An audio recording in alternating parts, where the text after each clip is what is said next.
Como é que eu entrei nesse negócio da política, né, Rafa?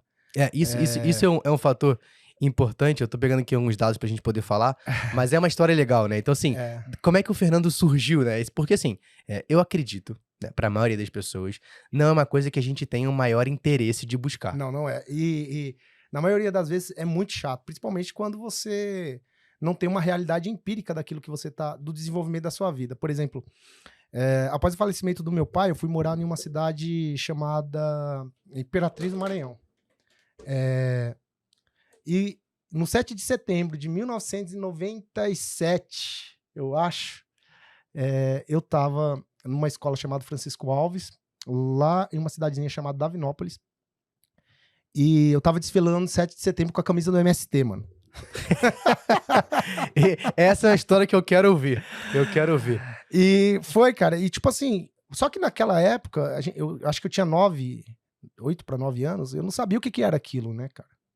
Então a gente desfilou 7 de setembro com a camisa do MST, eu e minha sala toda, fizemos trabalho, aquele negócio todo.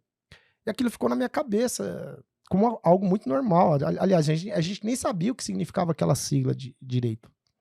Então a gente foi desfilando, o MST e tal, não sei o que, fizemos trabalho, aquele negócio todo, só que ficou na minha cabeça a camisa. Até depois que eu voltei pra cá, eu ainda tinha a camisa do MST, a camisa vermelhinha, com o cara lá e tal. E quando eu comecei a trabalhar, como a maioria dos adolescentes, jovens da minha geração, a primeira coisa que fez foi comprar um computador. E eu fui pesquisar algumas coisas que estavam acontecendo, um cenário um pouco parecido com esse, não tão parecido, mas parecia muito com o que está acontecendo agora, né? Aquele negócio de xingamento, um quer saber de um lado, o outro queria saber de outro, e eu fui pesquisar o que era isso. E eu dei de cara com um homem, né, com um filósofo, que falava sobre a teoria de Gramsci. E quem é Antônio Gramsci, né? Antônio Gramsci é um cara, um filósofo, que ele falava o seguinte: olha, você não precisa fazer uma revolução armada dentro de uma nação. A única coisa que você precisa é você estabelecer uma meta, por exemplo, de 30 anos, e trabalhar uma revolução cultural, de pensamento, né? E após esse período, essas pessoas vão ser socialistas sem saber que são socialistas.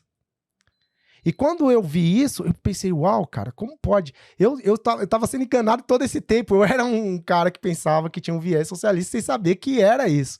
Então eu comecei a pensar, eu comecei a entender o que estava acontecendo. Eu falei, cara, me levaram para pensar uma coisa que nem sequer me deram o direito de estudar para saber o que era. E aí eu comecei a estudar sobre isso. E eu falei, como uma geração inteira, foi vítima desse ativismo corporativista de pessoas que estavam doutrinando ou estavam implementando aquilo que Gramsci falou. Olha, você não precisa fazer uma revolução armada. É só você trocar a linguagem que vocês chegam ao poder.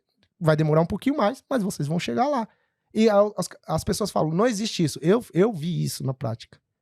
E isso me causou um certo desânimo. Falei, cara, eu fiquei na escola todo esse tempo, vi todas essas coisas, e agora eu tô pensando a partir do que disseram que eu tenho que pensar, e não a partir daquilo que eu quero pensar, ou daquilo que eu analisei e falei, ó, minha opinião a partir de agora é essa. É porque a imposição através, principalmente da educação, né? Ela é muito forte.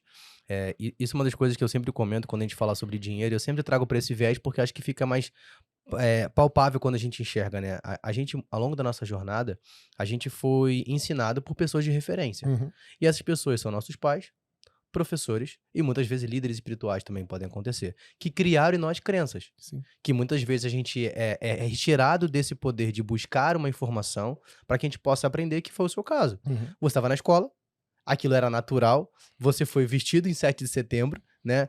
Na minha época a gente vestia uma fantasia, qualquer uma que tinha pra colocar. Acho que era tão vergonhoso quanto. Mas a gente colocava o quê? Por quê? Porque disseram que eu tinha que fazer aquilo. Nunca foi explicado primeiro o que era o 7 de setembro de fato e o que estava acontecendo. Então você é criado com aquilo. E ao longo do tempo é criado o quê? Uma cultura. Então a sua cultura, que aquilo era normal, até que você teve informação que não era natural aquilo. E isso é tão escabroso, cara, que você imagina o seguinte, o cara que tá plantando isso, que pensou isso há 30 anos atrás, tô com 36, 28 anos atrás, ele tava pensando no seguinte, olha, a gente vai trabalhar todo esse período para que quando a gente chegar a um certo nível de poder ou de influência, não exista uma geração que vai fazer frente a isso. Então eu posso fazer o que eu quiser, porque para ele vai ser algo muito normal. Entendeu? Tipo assim, o pensamento nunca é a curto prazo. Quem tá pensando isso, tá pensando a longo prazo.